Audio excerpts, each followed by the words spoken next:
Future generally health insurance company limited 9 महिन्यानंतर delivery cover देणारी, claim न घेतल्यास पुढील हप्त्यास 80% डिस्काउंट देणारी, कमीत कमी हप्त्यात जास्तीत जास्त सुविधा देणारी, त्याचबरोबर सासवड, जेजुरी, पुणे येथील सर्व नामांकित हॉस्पिटल्समध्ये कॅशलेस सुविधा देणारी एकमेव कंपनी। अधिक माहितीसाठी संपर्क शेवते इन्शुरन्स 98 22 32 68 44।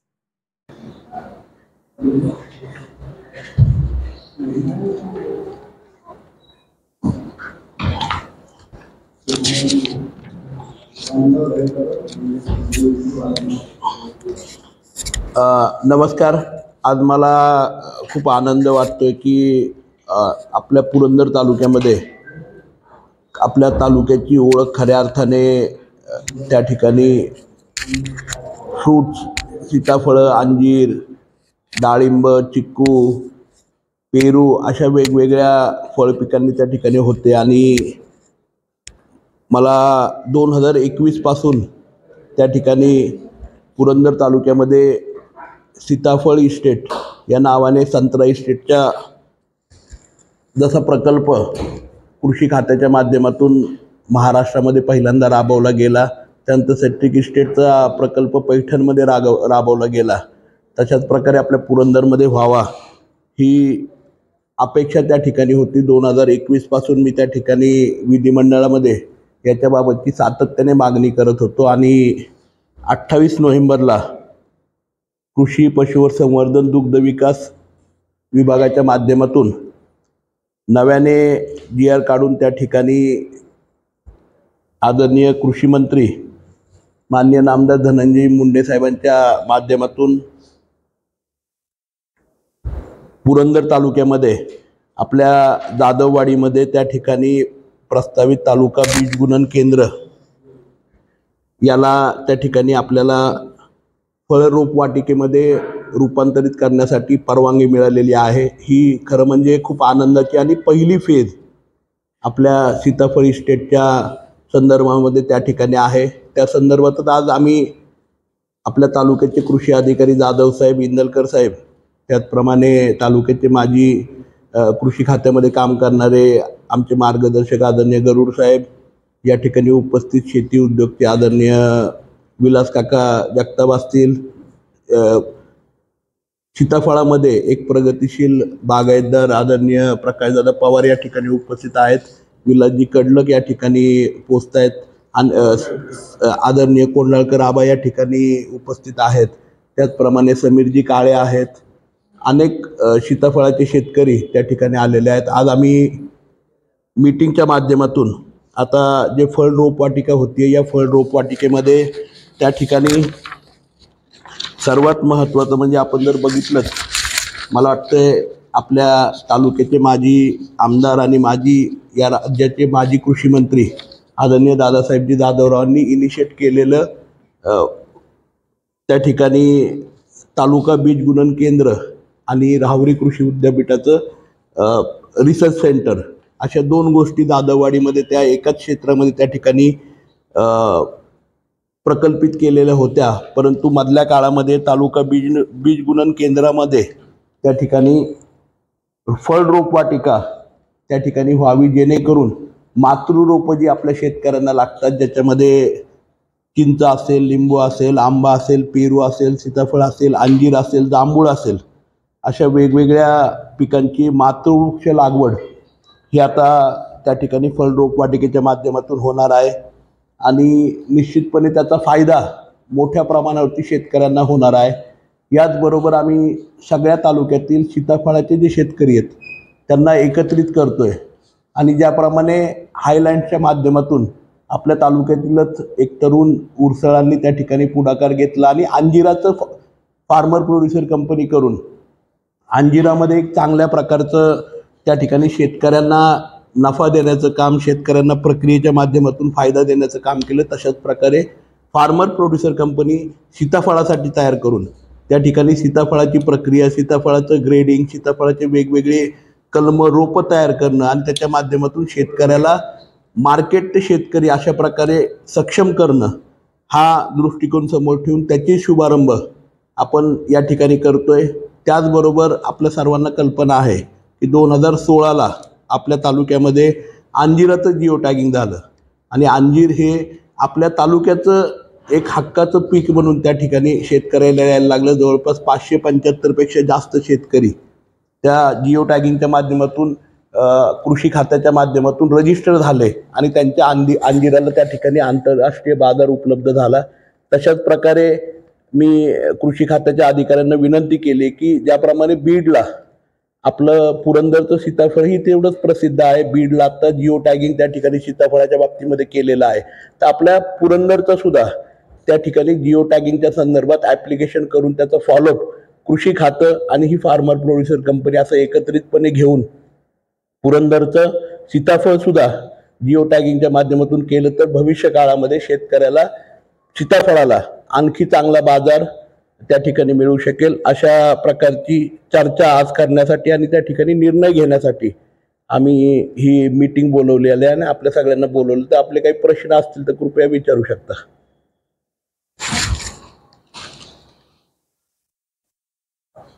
जिओ टॅगिंग म्हणजे नेमकं काय?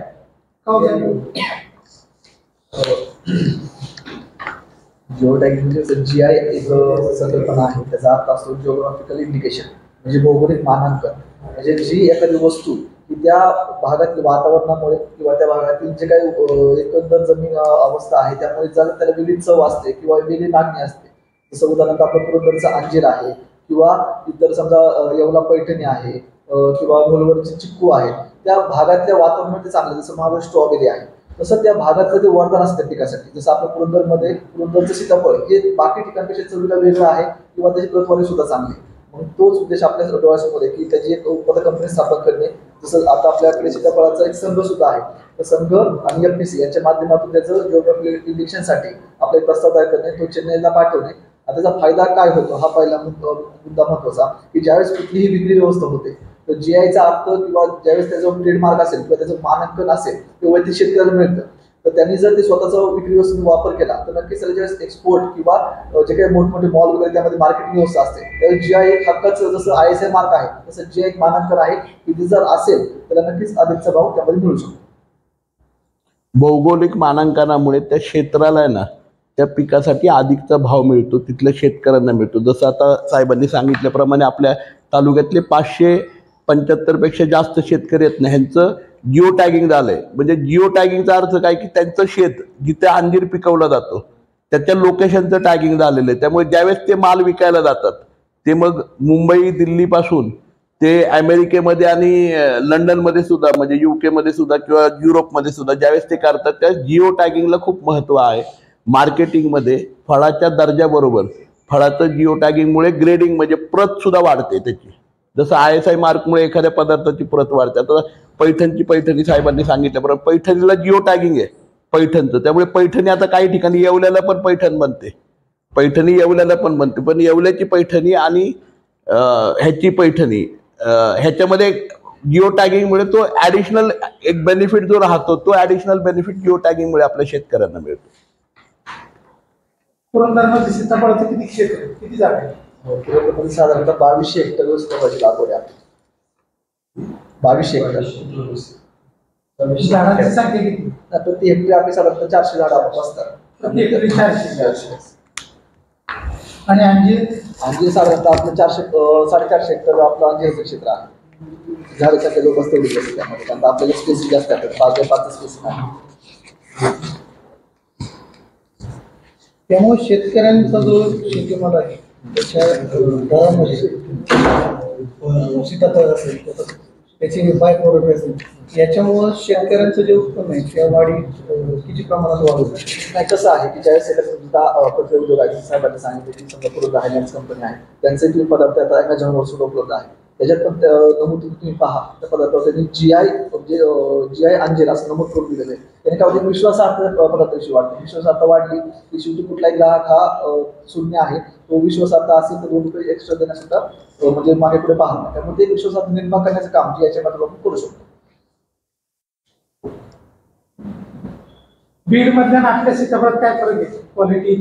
नाही, कसं आहे की तिथली व्हरायटी आणि आपली व्हरायटी म्हणजे आपली फुलं जर समजा म्हणू शकतो आपण किंवा गोल्डन जी आहे ती आपल्याकडची आहे. त्या भागाला मेजरली NMK किंवा अशा इतर व्हरायटी आहेत त्यामुळे आपली ऑलरेडी जी सिलेक्शन केलेली तालुक्यातली, जसं आता ग्रामांकडे स्वतःची त्यांची सिलेक्शन केलेली व्हरायटी वगैरे आहे, तर अशा व्हरायटीचं काय होतं की त्याची चव वेगळी राहते, थोडंसं गोडसरपणा आहे आणि थोडंसं आपलं साल थोडंसं कमी म्हणजे पातळ आहे, त्याच्यामुळे प्रत्येक गोष्टीमध्ये ते थोडंसं जास्त गोड म्हणजे शर्करा त्यामध्ये जास्त असल्यामुळे त्याला चवीला जास्त पसंतीला उतरतं लोकांच्या, त्याच्यामुळे त्याचं वेगळं पण थोडंसं त्यामध्ये आहे.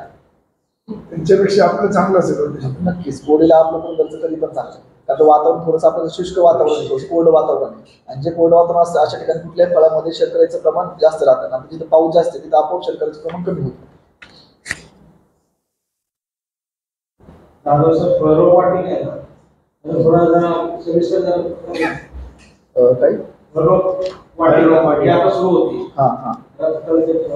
नाही, फळरोपवाटिकेचा मूळ कन्सेप्ट अशी होती की जसं सिट्रस इस्टेट आहे, सिट्रस इस्टेट म्हणजे काय की लिंबूवर्गीय जी पिकं आहेत, म्हणजे मेजरली विदर्भाचा जो भाग आहे, अमरावती असेल किंवा काठोली जे एरियामध्ये मेजरली म्हणजे सिट्रस इस्टेटचं काम चालतं, त्याच्यामध्ये संकल्पना अशी होती की शेतकऱ्यांना चांगल्या दर्जेदार म्हणजे उत्पादन किंवा जे कलम आहे ते उपलब्ध करून देणं, रोप उपलब्ध करून देणं, आणि त्या माध्यमातून रिसर्च स्टेशन तयार करून त्यामध्ये जे काही कीड रोग येतील कीड रोगाचं वेळोवेळी मार्गदर्शन करणं किंवा त्याचं एक सिस्टीम तयार करणं की कुठली फवारण्या किंवा कुठल्या कीड रोगाला आल्यावर काय करावं.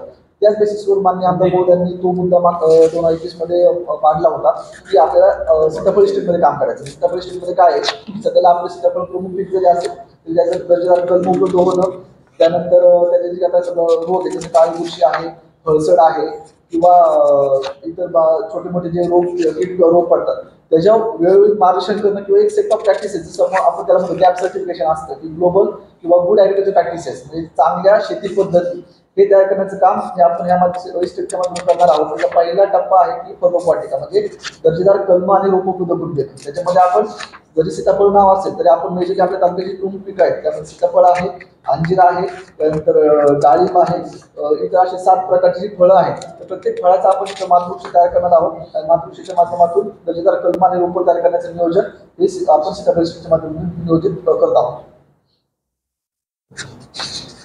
फळरोपवाटिकेत मोठ्या प्रमाणात फसवणूक केली जाते, त्याच्यावर काय नियंत्रण? नाही, हे पहा की जे काही फळरोपवाटिका असतात त्याचं वेळोवेळी जे काही NHB वगैरे आहे त्यांच्यापासून मानांकन केलं जातं, त्याची तपासणी केली जाते. त्याला माननीय उपविभागीय जे आहेत बारामतीचं आपलं मुख्य कार्यालय आहे त्यांच्यामार्फत त्याचं दरवर्षी तपासण्या आणि नियंत्रण केलं जातं. आणि जर अशी काही तक्रार आली तर आपला तो अधिकार आहे की त्याच्या संबंधित आपली तक्रार आज आपण बारामती करू शकता आणि त्याची विविध तपासणी डिजिटल मार्फत केली जाते. त्याच्यामुळे मानांकन त्या बाबतीत ठेवण्याचा प्रयत्न केला जातो. सुद्धा आपल्याकडे स्वतःची बारामतीला कृषी म्हणजे आपल्याकडे स्वतःचं नर्सरी सुद्धा आहे, त्याच्या माध्यमातून आपण दर्जेदार रोप पुरवण्याचा प्रयत्न करत असतो.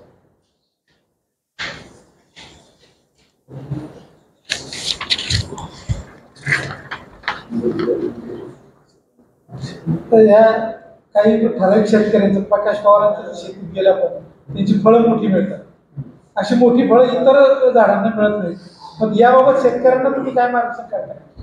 आता यामध्ये काय आहे की साधारणतः आता जे शेतकरी असतात आपण काय करतो की भाग व्यवस्थापनाची कार्यक्रम राबवतो. म्हणजे सीताफळामध्ये आपण ते प्रामुख्याने मागच्या 2 वर्षात लीड घेतलं होतं की काय होतं की बहार व्यवस्थापन करणं की ज्यावेळेस फळं तुमची येतात फळाच्या बाबतीत त्याचं आकारमान कसं वाढवणं, कारण काय ज्यावेळेस तुमचा भुगी माल भेटणार फळं जास्त टाकतो भुगी मालाला उत्पादन म्हणजे तेवढा माल भेटणार रेट भेटणार नाही. त्यामुळे आपण हे सांगतो की व्यवस्थापन करताना की तुमचं झाड उलट्या छत्रीप्रमाणे त्याची छाटणी केली पाहिजे जेणेकरून जे काही ऊन पडेल त्यामुळे काळी बुरशीचा प्रादुर्भाव होणार नाही.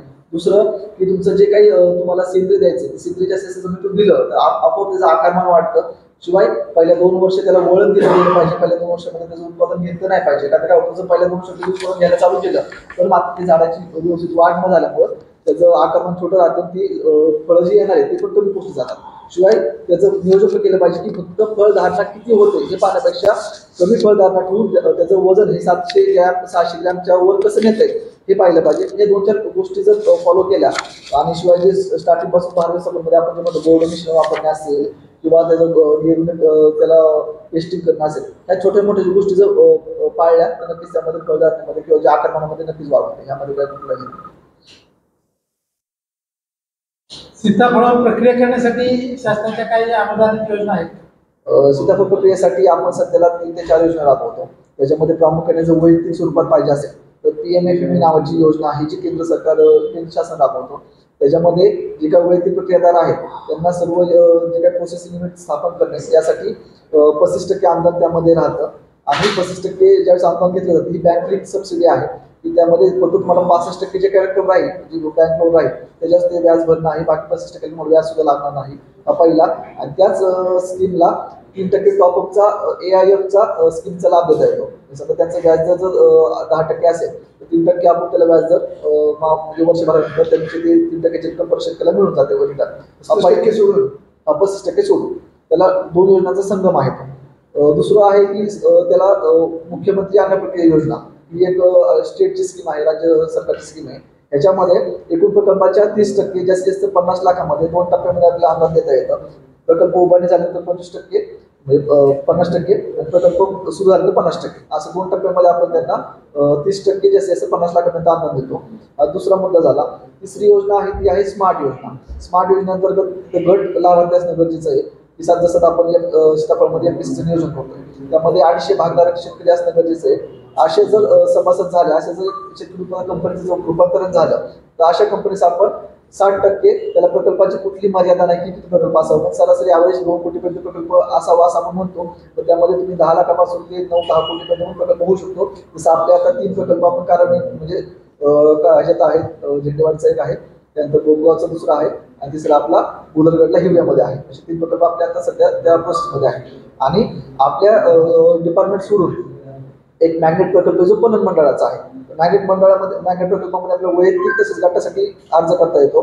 त्याच्यामध्ये पण 60% अनुदान आहे आणि ह्यामध्ये फायदा असाच की हा वैयक्तिकसाठी आपल्याला करता येईल. असे जवळपास 4 योजना आहेत ज्याच्यामध्ये प्रोसेसिंग मध्ये आपण काम करू शकतो.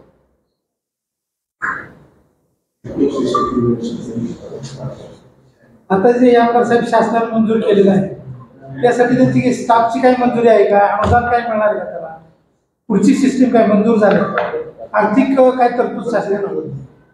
आर्थिक तरतूद याला आम्ही काही प्रमाणामध्ये आमदार निधीतून करतो आहोत त्याचा शुभारंभ करण्यासाठी. आणि आता अधिवेशनामध्ये त्याच्याबाबतची आर्थिक तरतूद आणि स्टाफच्या बाबतचा फॉलोअप घेणार ना. ह्याच्यामध्ये सगळ्यात पहिली फेज काय होती सर की त्याची फळ रोपवाटिकामध्ये रूपांतरित करणं. आता सेकंड फेज जी आहे ती सीताफळ इस्टेट त्याची मान्यता मिळवणं. सीताफळ इस्टेटला मान्यता मिळाली की सगळ्या गोष्टी त्याच्यामध्ये होऊन जाणार आहेत. सर मी प्रेसमध्ये एक 5 मिनिटात कॉल बॅक करू आपल्याला प्लीज.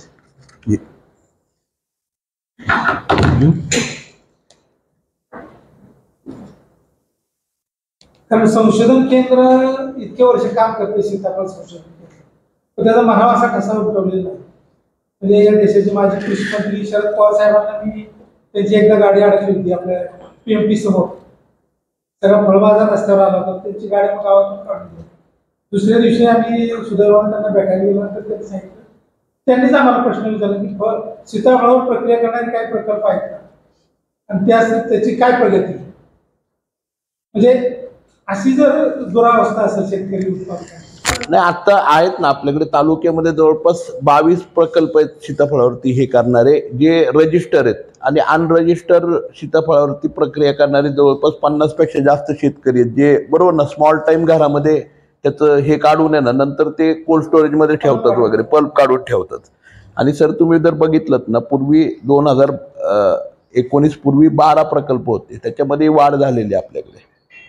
आणि आता सीताफळ इस्टेट आपण का म्हणतोय, सीताफळ इस्टेटचा फायदा असा होणार आहे सीताफळ इस्टेटच्या माध्यमातून मध्यवर्ती सीताफळ केंद्र होणार आहे. ह्याच्यामध्ये ग्रेडिंग, आता मी परवा दिवशी आहे ना नाशिकला आम्ही आहे ना साळुंके साहेबांचं फार्मर प्रोड्युसर कंपनी बघून आलोय. सीताफळ इस्टेट काय आहे, सीताफळ इस्टेटमध्ये सीताफळीच्या शेतकऱ्यांना पीक घेण्यापासून अलग लक्षात कुठलं रोप लावलं पाहिजे, त्याचं ग्रेडिंग कशा प्रकारे केलं पाहिजे, त्याच्यानंतर त्याचं ते रोप कुठलं घेतलं पाहिजे, त्याची कशी देखरेख केली पाहिजे, त्यानंतर त्या फळाचं ग्रेडिंग करून कुठलं फळ आहे ते पल्पला गेलं पाहिजे, कुठलं फळ आहे ते मार्केटला गेलं पाहिजे, प्रत्येक शेतकऱ्याचं जिओ टॅगिंग झालं पाहिजे, त्याच्या शेताची माहिती आली पाहिजे, ती ऑर्गॅनिक पद्धतीने कसं करता येईल. दुसरी गोष्ट ते एकत्र कलेक्ट करून एकत्र मार्केटिंग कसं करता येईल, त्याचा ब्रँड कसा तयार करता येईल. जसं आपला उरसळांनी जसं केलाय ना आता हायलँडचा, तशा प्रकारे तो एकदा ब्रँड झाला ना काय होतं. आता शेवटी आपल्याकडे आता सीताफळाचं पीक आहे. आज सासवड सारख्या मार्केटमध्ये सुद्धा 2600 पासून 3600 पर्यंत रेट मिळतो आपल्याला सीताफळाला क्रेटला, बरोबर का नाही. पण ह्यालाच जर सर जिओ टॅगिंग झालं, ह्यालाच जर ग्रेडिंग झालं, तुमच्या लक्षात आलं का, तर ह्या क्रेटला मुंबईमध्ये जर आपण बघायला गेलं मार्केट तर ते 6,000 पेक्षा जास्त असणार आहे. हे जर आपण एक्सपोर्ट करू शकलो तर प्रत्येक फळामागे आहे ना शेतकऱ्याला म्हणजे अपेक्षेपेक्षा खूप जास्त, मला अपेक्षा वाढवायची नाहीये पण अपेक्षेपेक्षा खूप मोठा फायदा होईल. आणि शेवटी समूहाने शेतकरी आल्यानंतर जसा साखर कारखाना आज ऊसाच्या पिकाला शाश्वत भाव देतो, तुमच्या लक्षात आलं का, तशा प्रकारे आम्ही शाश्वत भाव आहे ना शेतकऱ्याच्या सीताफळाच्या पिकाला देऊ शकू. हा त्याच्यातला फरक आहे. आणि त्याच्यासाठी आहे ना जसं फिगमध्ये म्हणजे जसं अंजिरामध्ये शेतकरी एकत्र आलेले फार्मर प्रोड्युसरच्या माध्यमातून, तसे सीताफळामध्ये शेतकरी एकत्र आले पाहिजेत फार्मर प्रोड्युसरच्या माध्यमातून, तर ते सक्सेस होणार आहे.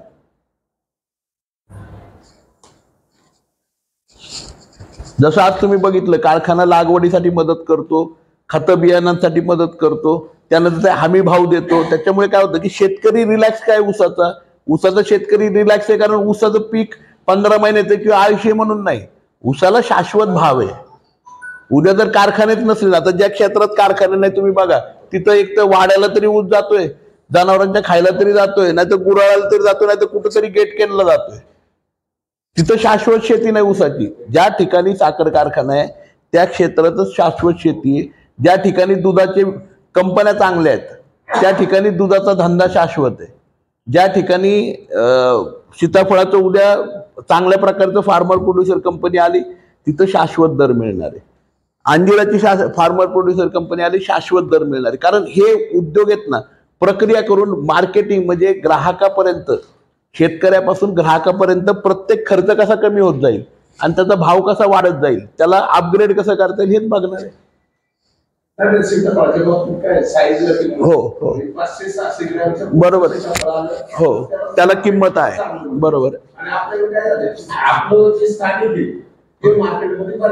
बरोबर थोडस गडबड केली आणि त्यामुळे ऍक्च्युअल सीताफळाला कीडच लागत नाही. बरोबर, त्या सीताफळाला कीड लागते कारण त्याचा रंग पिवळा आहे, पिवळ्यामुळे त्याला आकर्षित होतं आणि त्यामुळे त्याला कीड लागते. सीताफळ हे किडीवर चालणार आहे ऍक्च्युअल. नाही सीताफळाचं काही काळ मार्केटिंग मध्ये असं बदल झाला की त्याला कीड लागते.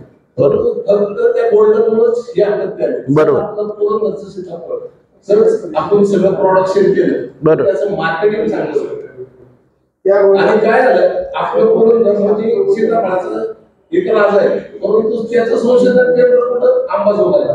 अंबाजोगाईला गेलं तर फक्त डोंगरी सीताफळ पाहायला मिळतात. तिथं प्रोडक्शन करायचं म्हणलं त्या डोंगरावरच होतं. पण सगळ्यात मोठं सीताफळ संशोधन केलं विलासराव देशमुख आणि गोपीनाथ मोठे असताना आम्ही बरोबर आपलं काका काम त्यांनी सांगितलेला विषय काय माहितीये का, मी सुद्धा आहे ना 2012 आहे ना हैदराबादला गेलो होतो. डॉक्टर राव म्हणून आहेत तिथं सगळ्यात मोठं सीताफळाचं राष्ट्रीय आहे ना हे म्हणजे रिसर्च लॅब आहे ऍग्रिकल्चरची. सीताफळावरती तिथे अजूनही रिसर्च चालू आहे. सीताफळाचं काळं बी आणि सीताफळाचं वरचं टर्पल आहे ना त्याच्यापासून पेस्टिसाइड तयार करायचं. काकांनी जो मुद्दा घेतला ना की सीताफळाला रोग नाही लागू शकत, ते उलट रोगनाशक पीक म्हणून ओळखलं, त्याची ओळख आहे. तर त्या दृष्टिकोनातून निश्चितपणे आता ह्या फळ रोपवाटिकेचा त्याच्यात फायदा होणारच आहे ना.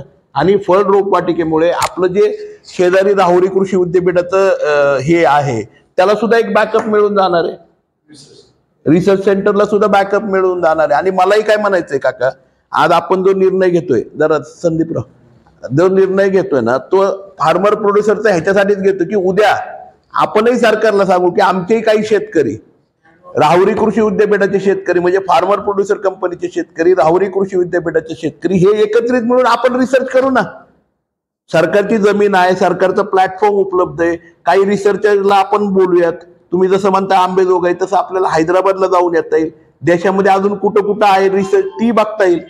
बऱ्याच गोष्टी ना आपल्याला एकत्रितपणे त्या फार्मर प्रोड्युसरच्या माध्यमातून करता येईल. कृषी खातं आपल्याला सगळ्या प्रकारचं मदत करेल त्यासाठी. बरोबर ना.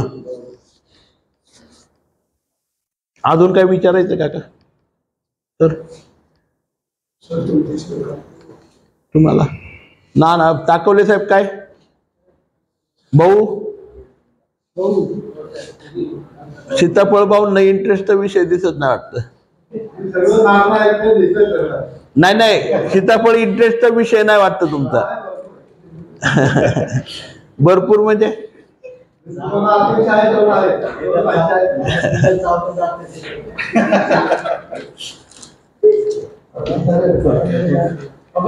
हां